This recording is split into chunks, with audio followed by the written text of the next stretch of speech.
I'm been very concerned lately about China. They are now all over Africa, buying things and investing over there and getting those countries dependent on them and supporting, non-democratic people. And I'm just Like wondering, whom? well, We are in a country that supports Saudi Arabia. yes, that's Yeah? true. Right. So suddenly we have a problem with, superpowers supporting non-democratic people.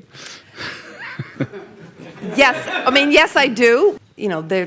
They're in Africa. They're lending money to countries to build ports and different infrastructure. build what? Port And what's wrong with harbors. that? And because Countries that need ports get ports.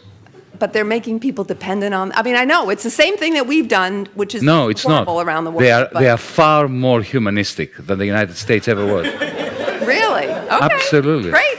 So Let me give you an example. Of course, they are peddling for influence. yeah. Yeah? But they are non-interventionist. Absolutely non-interventionist in a way that Europeans, the West, has never managed to fathom. When it comes to the influence of China outside its borders, I have to say, firstly, it's quite remarkable that they don't seem to have any military ambitions. Secondly, Africa. I'll give you an example, a specific example. Ethiopia. 2004, because it happened to be there, and I have some first-hand experience of it. They went into Ethiopia. I'll tell you why they went into Ethiopia, because they suspected there was oil. Because China is a major industrial power, but it lacks primary resources. Now, instead of going into Africa with troops, colonially, destroying the country, killing people like the West has done for the last 100 years, what they did was they went to Addis Ababa and they said to the government, we would like, we can see you have problems with your infrastructure, we would like to build some new airports, upgrade your railway system, create a telephone system, and rebuild your roads. And we'll do this all for free. No strings attached. We don't want anything from you. And they did. Why did they do it? Because it's soft power. Because because they knew that if oil is discovered, and it was discovered later, then, of course, the Ethiopian government will be much more open to Chinese oil companies coming there. They have never combined their investment with imperialistic. Can you imagine if that was a German company or an American company? That's why I'm saying I don't think you should worry. Okay, I won't. So you see, guys, you hear that reporter here with her nonsense, and this is the narrative that the West have poured money into when it comes down to big networks and to paint China as this coming in the country to use you and make you dependent on them and blah blah blah blah. But as rightly as the guy replied, China don't use military force anywhere they go. Everywhere they go, it's. And I'm not saying the Chinese are doing this thing for the love of black people. No. They want something in return, yes. But their approach is different from the West. The West comes in with the military, demand what they want. If you don't want it, if you don't allow them, they sanction you, destabilize your economy, or assassinate your presidents. But the Chinese don't move like this. The Chinese comes in with deals and trades, infrastructure. So, of course, if, for instance, they're in any African country and then there's any discovery of any new mines with resources, naturally, as the country, the person that helps you the most is the one who you're going to give the first crack at.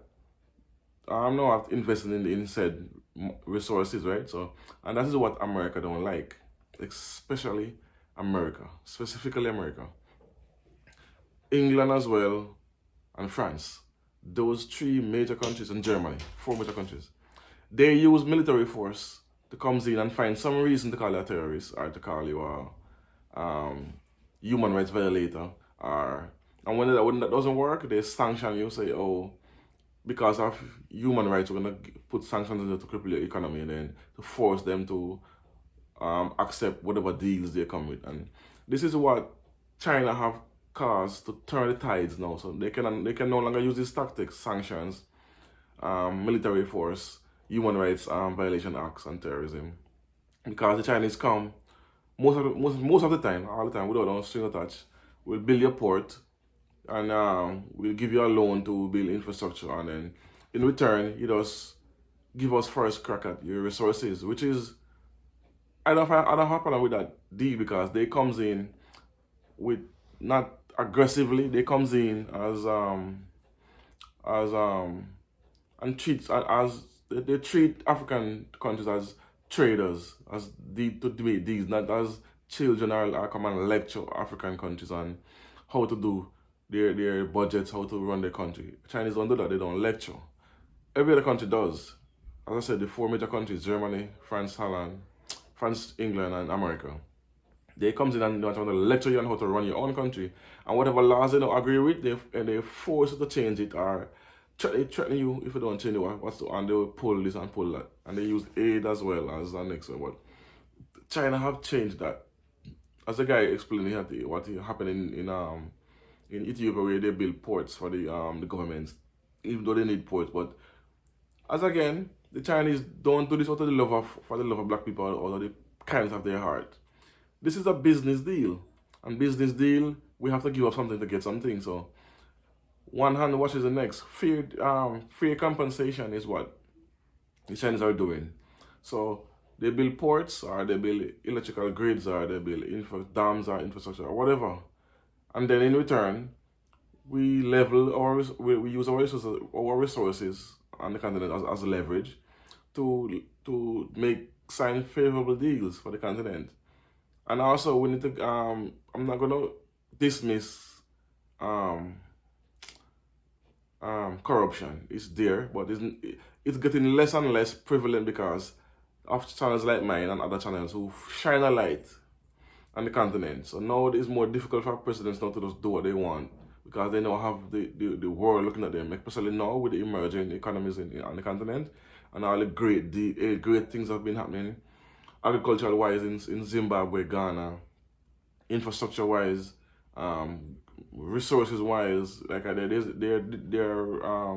developing more and more resources, more gold, more diamond are being discovered. So they are stop sending the raw materials out the continent now and start to make, so we have to be refined and processed here so we can get more we can have more control of our resources and get them.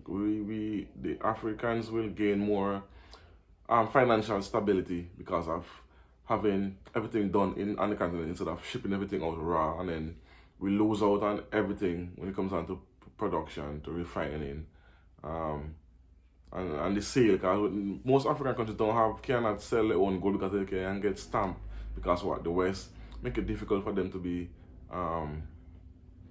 recognized on the international market. If you don't have a certain seal, they make it difficult for any country with said gold to make any money from the international market because of the seal. Without that seal, a certified seal, and they make it so difficult to get. It takes years on top of years on top of years, even though it shouldn't, because they try to send it with Ghana and Zimbabwe, and they right now they are still trying to get certified, and they still haven't gotten to that point yet. So that's a narrative they're trying to paint, that the Chinese are this horrible people, don't work with them, don't trade with them, don't deal with them, while America have done way worse for centuries. And that's it. And they also are painting the continent as this backward, people who don't have no education, disease-ridden, filthy people. Africa is actually very developed. I haven't been there on the continent myself yet, but I'm going. But from videos I've seen and photos and other people who went there and did videos on these major developed cities, that even some of these cities are even more developed than the West.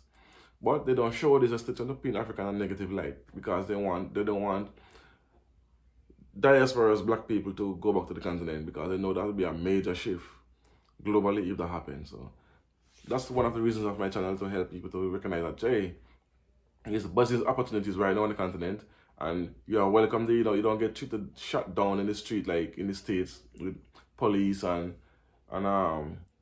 racism which is on a rise right now. So we need to go back to where we are loved and our skin is not that big of a deal as in these European countries. So anyway, thanks for watching. You don't know. It's a WSSM podcast. As always, tell a friend to tell a friend to tell a friend to tell a friend. Like, share, and subscribe. Don't know. Let me know what you think. Let me know what you think about this in the comment section. Don't know. Peace. One love. Boom.